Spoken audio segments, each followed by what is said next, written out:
Hi guys! Magandang gabi! Welcome back po dito sa Gandara SOY channel for showbiz update. Ang tatalakayin nga natin ngayon at pag-uusapan mga kakimpaw ay patungkol po dito sa balita na siguradong ikatutuwa po ng lahat dahil it's official na nga mga kakipi at siguradong pag-uusapan ito ng taong bayan, ika nga mga kakimpaw. Ang Kimpawlandias nga ay super excited at super happy po sa balitang ito kaya isi-share din po natin sa inyo. Pero bago tayo magsimula guys, sa mga hindi pa po nakaka-subscribe sa ating channel, pakiclick lang po tayo natin subscribe button at notification bell na nariyan sa baba para mag-updated po kayo at ma-notify tuwing may bago tayong chika at balita hinggil sa Kimpaw. Maraming salamat! So welcome back po again sa ating channel Kakipi at dumako naman tayo ngayon sa pagbabasa po ng mga komento mula sa ating subscribers bilang pasasalamat na walang sawang pagsupport at pagtutok sa ating pong mga balita. So ang comment na napili natin tonight ay nagmula po kay Miss Norma Dayag. Sabi niya rito, Gandara, parang si Kim na lang ang artista na napapansin ng mga lokal at international going bodies for the different categories. Gandara, that is the effect of bashing Kimi. She is their apple of their eyes. So, the outcomes are positive. Blessings and more projects to come. In spite of their age. Look, Gandara, who among love teams in their millennial age has gained this support of their fans? It's only KP. Maybe it's the will of God for this tandem to soar high in spite of so many artists are coming out like JM Fiang and many more. But theirs is not like KP. Incomparable ang KP. Thank you, Sir Deo E, cause you leave a legacy to Philippine movie through Kim Chiu and Paula Avellino as the most popular and renowned love team in Philippine showbiz.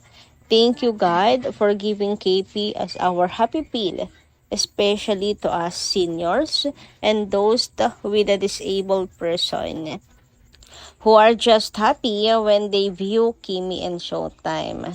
I mentioned this Gandara because I had a friend who suffered from severe illness.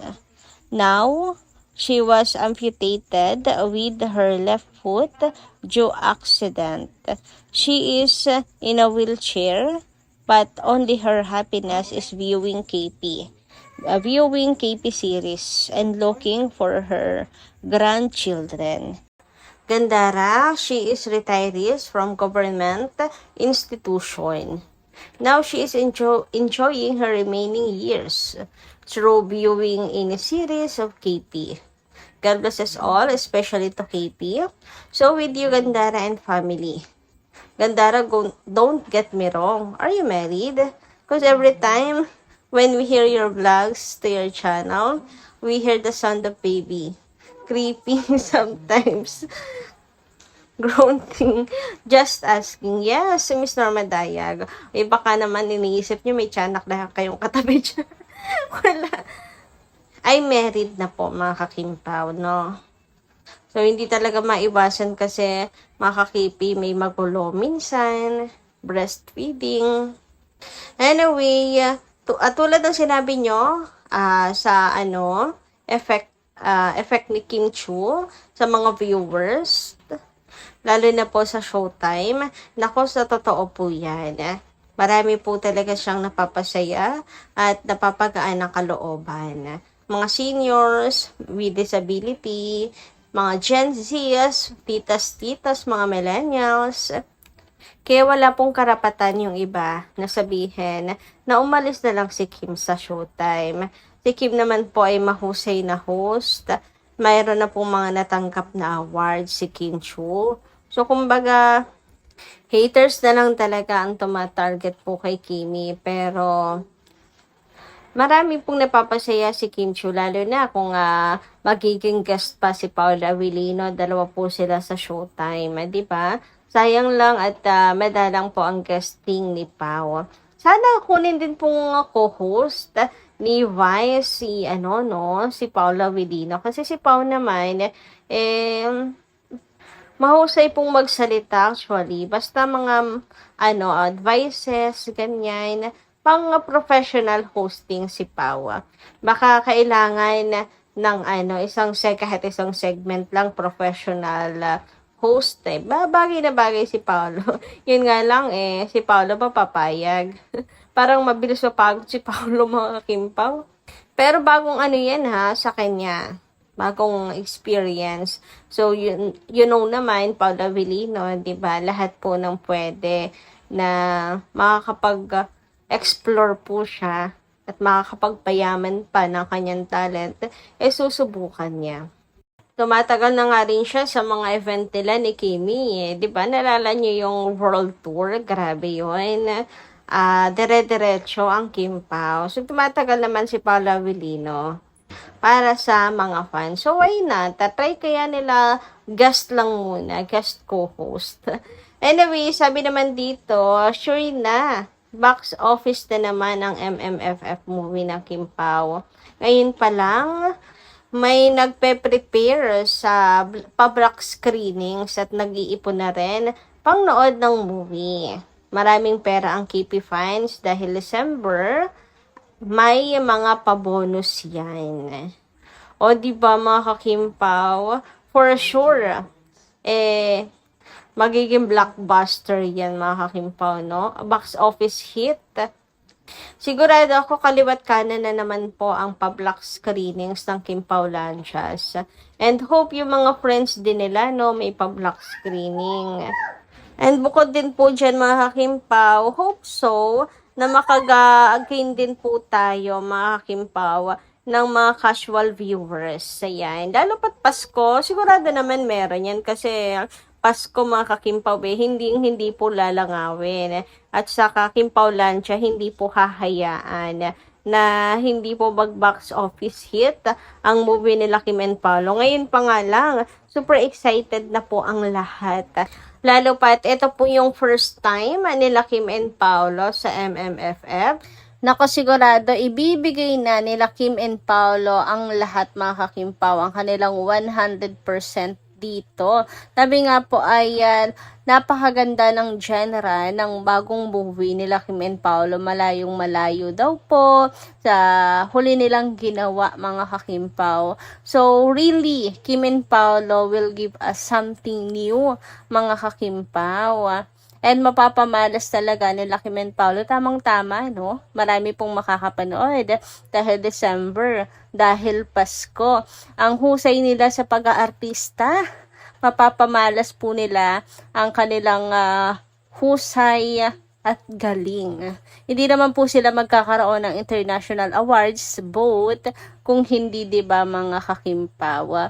So, tamang-tama para sa biggest comeback and movie nila Kim and Paolo. So, alam naman po natin ang first movie nila Kim and Paolo. Light lang, rom-com, pero kumita yan ng 100 million mga kakimpaw.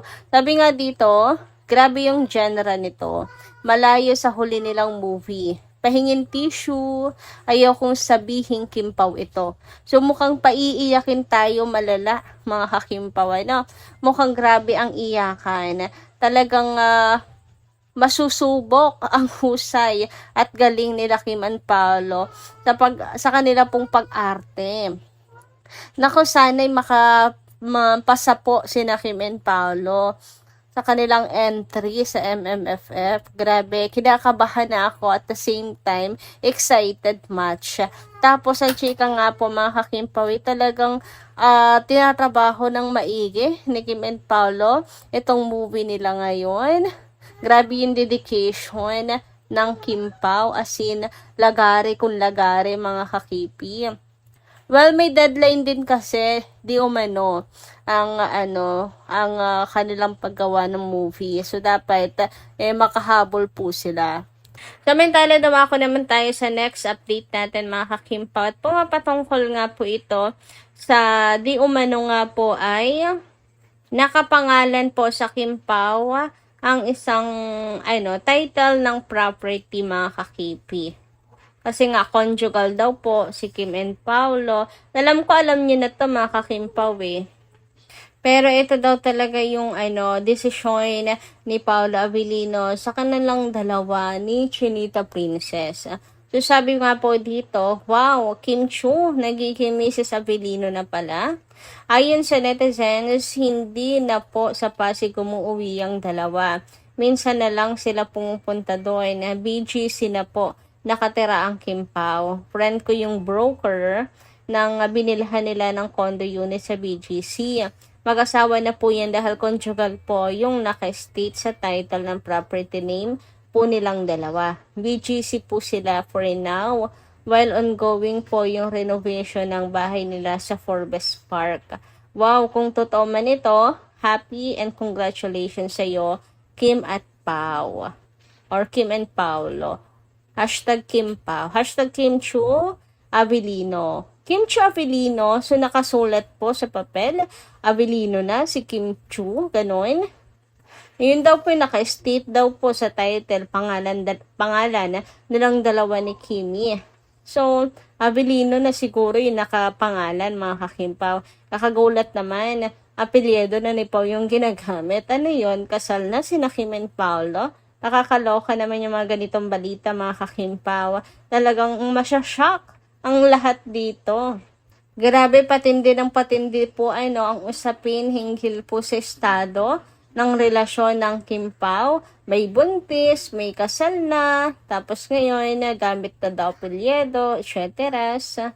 So ano pa kayang next mga ka-KP? Comment ka lang po dyan sa baba. Nagandito lang po muna ang ating update.